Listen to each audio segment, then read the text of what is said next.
The debate over how this money is being spent as far as the U.S. military is concerned, because the debate is sort of heating up right now, isn't it, Chris?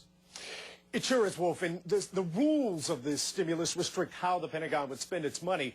But some are arguing that with two wars going, defense is the last place that you should be throwing money at projects that don't have a very high priority. The U.S. military could be about to get billions of dollars for barracks and buildings.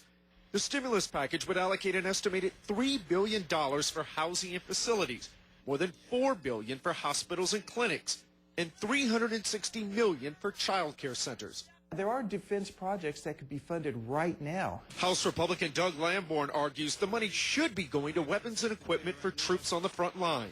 There was nothing for that. I hope the Senate will do a better job of addressing the defense needs of our country.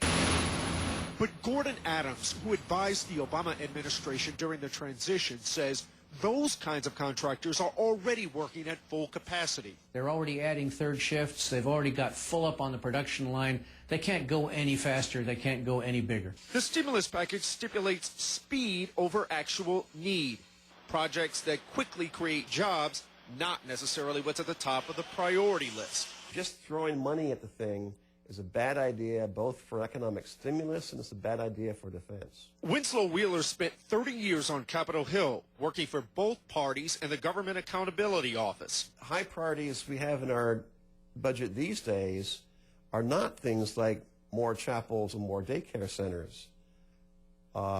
We have a backlog of equipment repair from materiel that's been worn out in Iraq and Afghanistan, sitting in depots waiting to be repaired.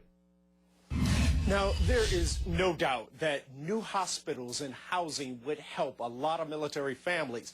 But the way it's set up now, these projects, these don't necessarily have to be even the most needed hospitals and housing, just what can get done the fastest.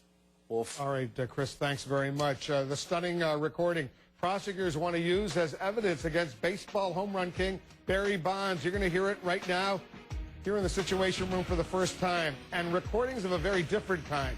A pilot about to ditch his plane.